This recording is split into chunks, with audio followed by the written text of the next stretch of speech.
और बात करते हैं खबरों की। दिल्ली से बड़ी खबर सामने आ रही है। लोकसभा महासचिव को सुप्रीम कोर्ट का नोटिस। महुआ मोइत्रा केस में नोटिस किया गया जारी। महुआ मोइत्रा के निष्कासन पर नोटिस भेजा गया। तो दिल्ली से बड़ी खबर सामने आ रही है। लोकसभा महासचिव को सुप्रीम कोर्ट ने नोटिस भेजा है। महुआ मोइत्रा से जुड़े मामले को लेकर नोटिस भेजा गया है। तो सुप्रीम कोर्ट की तरफ से लोकसभा सचिव को नोटिस जारी किया गया है। महुआ मोइत्रा के मामले में दिल्ली से बड़ी खबर सामने आ रही है। महुआ मोइत्रा के मामले में सुप्रीम कोर्ट की तरफ से नोटिस भेजा गया है। लोकसभा महासचिव को नोटिस भेजा गया है।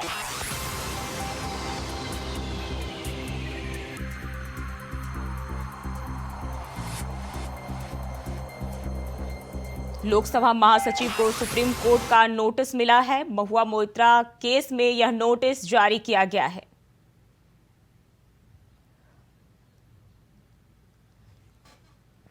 और इसी खबर पर ज्यादा जानकारी के साथ अजित हमारे साथ दिल्ली से लाइव जुड़ गए। अजित, महुआ मोइत्रा को सुप्रीम कोर्ट से राहत नहीं मिली है। निष्कासन के फैसले पर अंतरिम रोक लगाने से सुप्रीम कोर्ट ने इनकार कर दिया है। क्या जानकारी है? जी देखिए, बिल्कुल बताना चाहूंगा, बीते 8 दिसंबर को केस फॉर इंक्वायरी मामले में जो कमेटी बनी थी, उस कमेटी को में जब रिपोर्ट पेश किया गया, तो रिपोर्ट के बाद जो टीएमसी सांसद थे महुआ मोइत्रा, उनको जो उनका संसद सदस्यता थी वो अयोग्य कर दिया था। उसके बाद से ही जब महुआ मोइत्रा ने सुप्रीम कोर्ट का दरवाजा खटखटाया और वहां पर इस फैसले को रोक लगाने की मांग की, और आज इसमें सुनवाई थी, जिसके बाद कोर्ट ने इस फैसले पर फिलहाल अंतिम रोक लगाने से इनकार कर दिया। तो साफ तौर पर कहा जा सकता है कि महुआ मोइत्रा के जो राहत नहीं मिली है और उनकी जो मुश्किलें हैं संसद सदस्यता वाली, वो फिलहाल बरकरार रहेगी। साथ ही लोकसभा महासचिव को भी एक नोटिस भेजा है और इस मामले में पूरा जवाब मांगा गया है।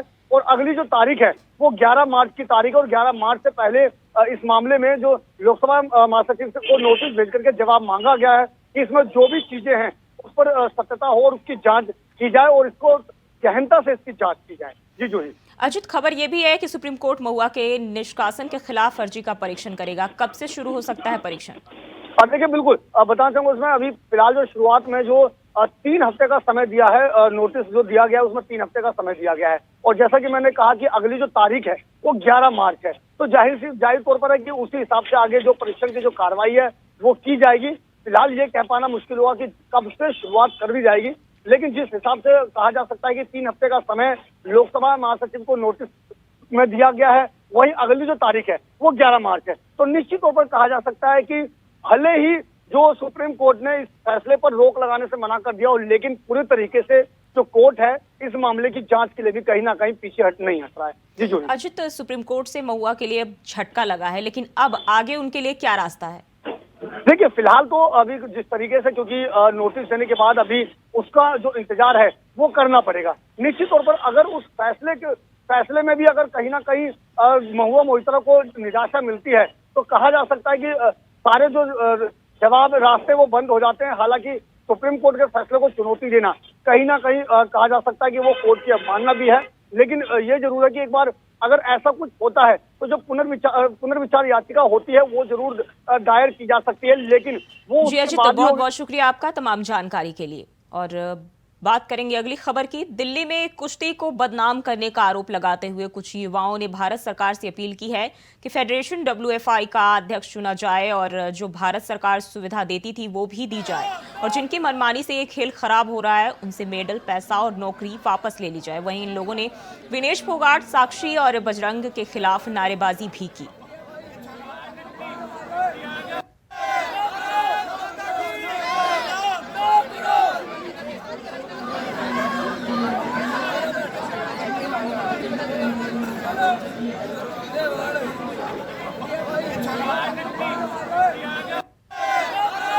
तो विनेश फोगाट, साक्षी मलिक और बजरंग पुनिया के खिलाफ जो है लोगों ने प्रदर्शन किया है और जमकर नारेबाजी भी की।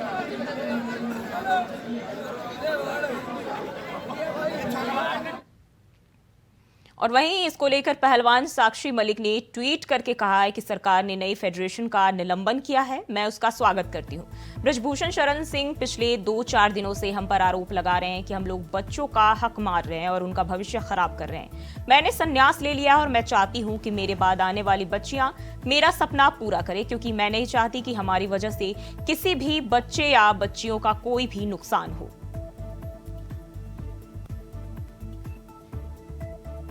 तो साक्षी मलिक ने ट्वीट किया है। उन्होंने कहा है कि मैंने संन्यास ले लिया है और मैं नहीं चाहती कि मेरी वजह से हमारे बाद के जो बच्चे हैं उन्हें किसी भी तरह का कोई नुकसान हो।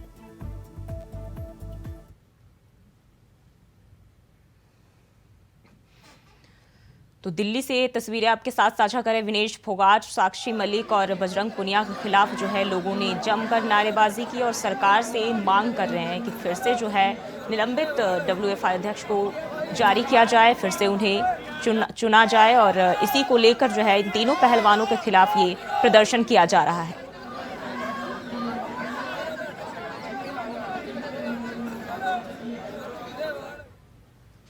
और इसी खबर में ज्यादा जानकारी के साथ दिल्ली से अजय चौहान लाइव जुड़ गए हैं। अजय, जंतर मंतर पर कुश्ती को लेकर फिर से प्रदर्शन शुरू हो गया है, लेकिन इस बार यह विरोध जो है वो कुश्ती संघ या फिर उसके अधिकारियों के खिलाफ नहीं, बल्कि बजरंग पुनिया, साक्षी मलिक और विनेश फोगाट के खिलाफ है।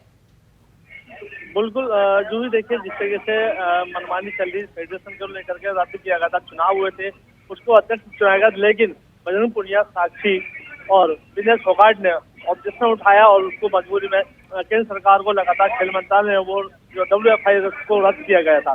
लेकिन आज यहाँ पर नए युवा लड़के आए, सैकड़ों की तादाद में बच्चे थे, उन्होंने काफी कहा है कि जिस तरह से इन्होंने अपनी मनमानी की अपने लाभ के लिए हमें अंधकार में ढकेला और हमारी कुश्ती को बर्बाद किया, कहीं न कहीं बजरंग पुनिया पर गुस्सा निकाला, उनके पोस्टर भी फाड़े गए, यहाँ पर उनके जूते चप्पल भी चलाए गए, यानी कहीं न कहीं उनके खिलाफ है जिन्होंने भारत सरकार से अपील की थी कि फेडरेशन को हमारे अध्यक्ष बनाया जाए या फेडरेशन रद्द किया जाए।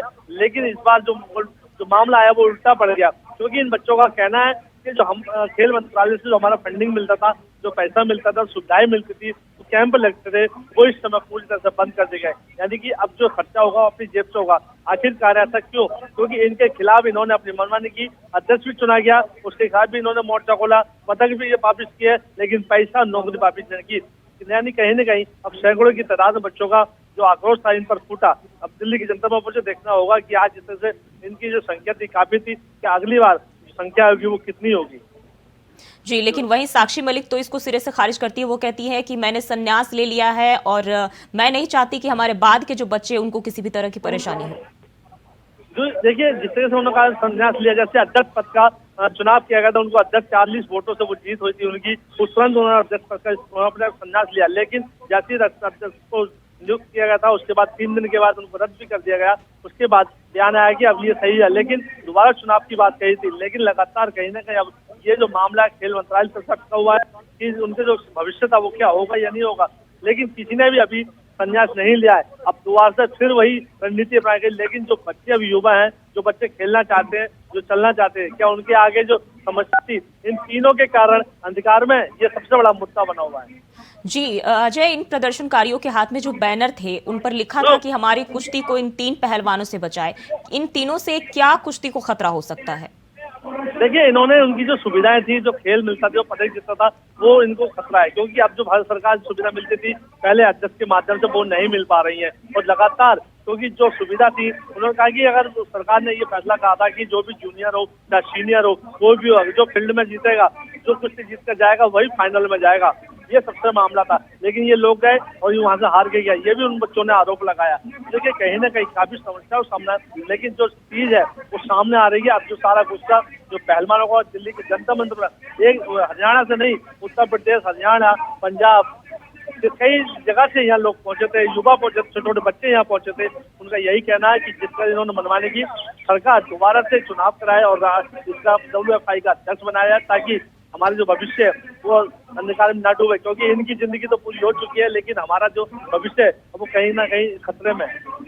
अजय, ये जो लोग हैं प्रदर्शन कर रहे हैं, उन्होंने अपना करियर बर्बाद होने का आरोप लगाया है और मांग कर रहे हैं कि फिर से निलंबित भारतीय कुश्ती संघ को बहाल किया जाए। क्या लगता है? देखिए, उनकी यही मांग है केंद्र सरकार से कि इसको दोबारा से किया जाए। अनुराग ठाकुर से भी मांग की है कि दोबारा से चुनाव किया जाए, ताकि जो सुविधाएं होती है, भारत इसका जो खेल है वो सबसे बड़ा माना जाता है, लेकिन खेल के अगर इस तरह से अब कोई भी गरीब बच्चा भी है वो पूरा सुविधा नहीं ले पाता घर से, क्योंकि पैसे फंडिंग सबसे बड़ा समस्या मुद्दा होता है। ये सबसे सवाल है कि आखिरकार एक गरीब बच्चा कैसे वो आगे बढ़ पाएगा, कैसे ओलंपिक खेल खेल पाएगा।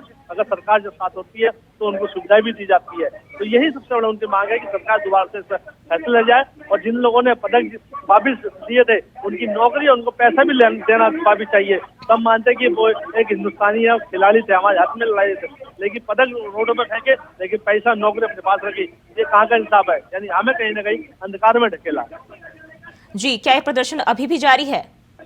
बिल्कुल, अभी 10 मिनट पहले यहाँ से गाइडलाइन थी पुलिस की, उनको हटा दिया गया था। 2 बजे तक उनका होता है, लेकिन 1:30 बजे उनको हटा दिया गया था, यहाँ से चले गए। लेकिन दिखा दो कि यहाँ उनके पोस्टर नीचे पड़े हुए, फटे हुए, बिल्कुल नीचे सारे पोस्टर फाड़ दिए गए हैं, उनके क्रॉस लगा हुआ है ताकि ऐसी कुश्ती यानी कर दिया देश की कुश्ती को बर्बाद। ये सबसे बड़ा आरोप इनके ऊपर लगाया है, क्योंकि ये सबसे बड़ा सवाल खड़ा होता है कि आखिरकार ऐसा जो फैसला लिया गया, ऐसा जो निर्णय लिया, क्यों और बच्चों के बारे में इन्होंने नहीं सोचा कि आगे आने वाले बच्चों का क्या भविष्य होगा।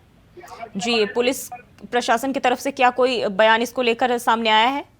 देखिए, पुलिस तरफ से कुछ नहीं आया, वो शांतिपूर्वक आए, अपना धरना प्रदर्शन किया। पुलिस ने जैसे उनको कहा जाने के लिए वो चले गए, लेकिन उन्होंने ये कहा कि अगली बार जब आएंगे तो इससे कहीं अधिक संख्या में लोग यहाँ मौजूद होंगे। जी, बहुत बहुत शुक्रिया आपका तमाम जानकारी के लिए। और मुरादाबाद में सिविल लाइन थाना क्षेत्र में गुंडों की गुंडई देखने को मिल रहा है, जहां बर्तन कारोबारी भाइयों के साथ मारपीट का वीडियो वायरल हुआ है। 31 दिसंबर को कारोबारी भाइयों के साथ जमकर मारपीट की गई थी, जहां शहर के पौष इलाके के TDI सिटी के पास आधा दर्जन युवकों ने बेरहमी से पिटाई की थी। नए साल के दिन बीच सड़क पर गाड़ियां लगाकर खड़े दबंगों को टोकने पर दबंग आग बबूला हो गए थे।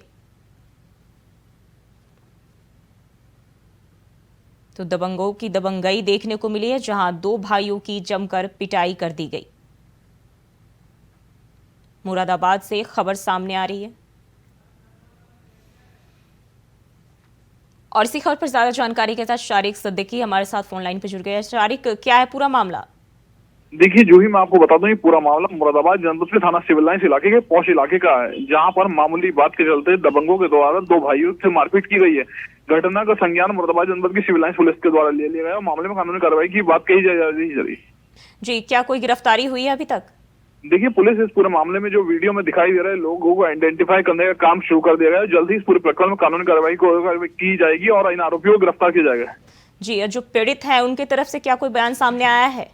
देखिए, जब मारपीट में जो घायल हुए उन दोनों भाइयों से बात की गई तो उन्होंने बताया कि इनसे जो युवक थे, इनसे हमारा कोई विवाद नहीं था, सिर्फ हमने इतना कहा था कि ये गेट के आगे से अपनी बाइक हटा दें और यहाँ ना खड़े हों, जिसके बाद आक्रोशित होकर इन लोगों ने मारपीट की है।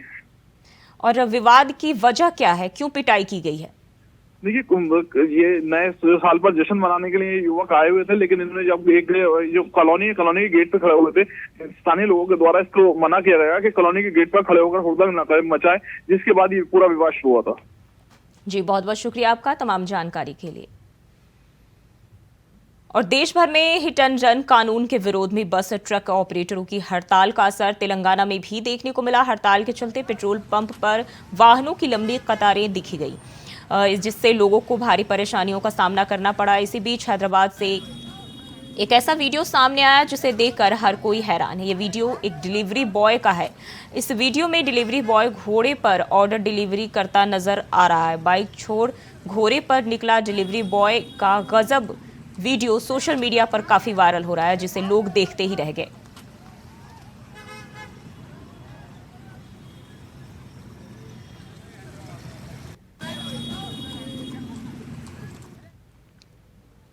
और वहीं रमणरेती क्षेत्र स्थित रशन बिल्डिंग के बंद कमरे में मंगलवार शाम यूके निवासी कृष्ण भक्त का शव संदिग्ध परिस्थिति में मिला। आसपास रह रहे लोगों ने कमरे से दुर्गंध आने पर पुलिस को इसकी सूचना दी। मृतक की पहचान इंग्लैंड के वेल्स निवासी पॉल एंथनी एडोनेल उर्फ अच्युतानंद के रूप में की गई है। फिलहाल मौत का कारण स्पष्ट नहीं हो सका है।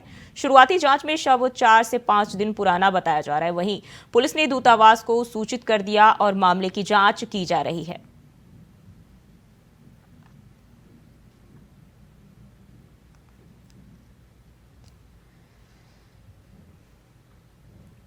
बढ़ते आगे, लखनऊ में बरसात की शुरुआत हो गई है। बिजली की कड़कड़ाहट के साथ हुई बरसात से ठंड में भी बढ़ोतरी देखने को मिल रही है, जिसके चलते लोग घरों में दुबकने को मजबूर है। वहीं सड़कों पर भी सन्नाटा देखने को मिल रहा है। इसके साथ ही नर्सरी से 8 क्लास तक के स्कूल 6 जनवरी तक के लिए भी बंद कर दिए गए हैं।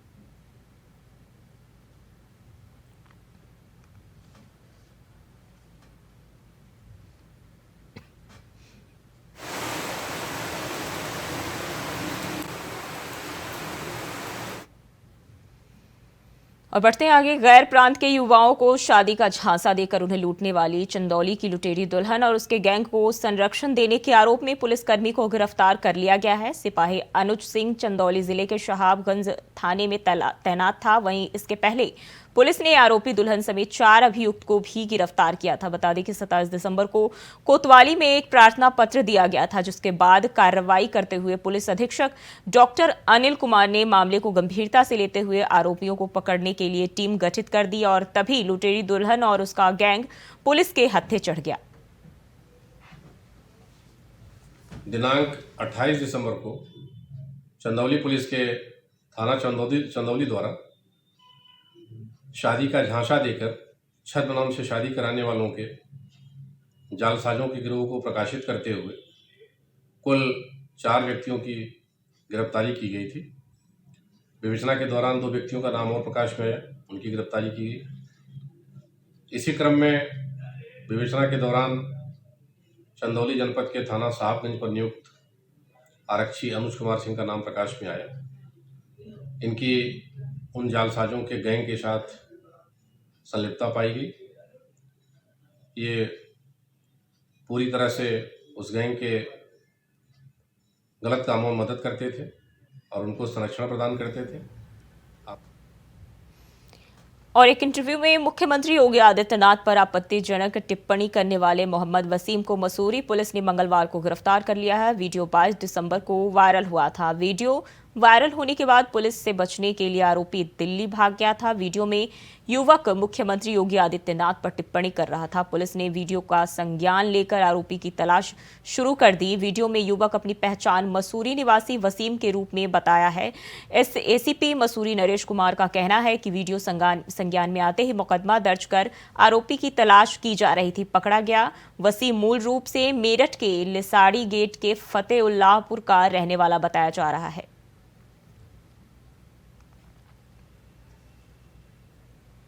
22/12/2023 को सोशल मीडिया पर एक वीडियो वायरल हो रहा था, जिसमें एक व्यक्ति माननीय मुख्यमंत्री उत्तर प्रदेश सरकार का नाम लेते हुए धार्मिक भावनाओं में उन्माद फैलाने के उद्देश्य से भड़काऊ भाषण दे रहा था का संज्ञान लेते हुए थाना मसूरी कमिश्नर गाजियाबाद द्वारा सुसंगत धाराओं में अज्ञात व्यक्ति के विरुद्ध मुकदमा पंजीकृत किया गया। आज दिनांक 2 जनवरी को आरोपी को गिरफ्तार कर लिया गया है। आरोपी की पहचान वसीम के रूप में हुई है, जो कि मूलतः मेरठ का रहने वाला है। आजकल किराए के मकान में थाना क्षेत्र मसूरी में रह रहा था। आगे की वैधानिक कार्रवाई की जा रही है। और दिल्ली के पवाना इंडस्ट्रियल एरिया में बीती देर रात एक प्लास्टिक दाना फैक्ट्री में भीषण आग लग गई। सूचना के बाद दमकल विभाग की 25 गाड़ियां घटनास्थल पर राहत और बचाव कार्य के लिए पहुंची, जहां कड़ी मेहनत के बाद आग पर काबू पा लिया गया। फिलहाल कूलिंग ऑपरेशन जारी है। दमकल के विभाग के मुताबिक घटना में किसी के हताहत होने की खबर नहीं मिली है। राजधानी दिल्ली के पवाना इंडस्ट्रियल एरिया में आग लगने की खबर सामने आई है।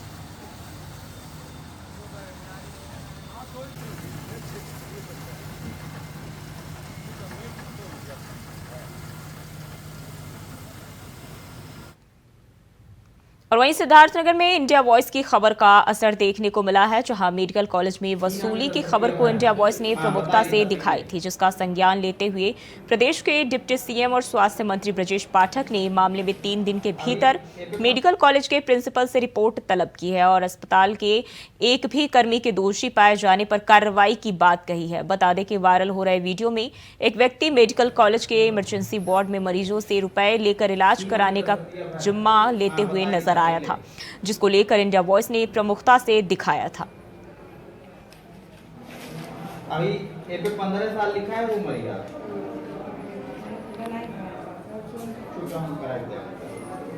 चलो। और फिलहाल के लिए बुलेटिन में बस इतना ही। खबरों के लिए बने रहिए इंडिया वॉइस के साथ।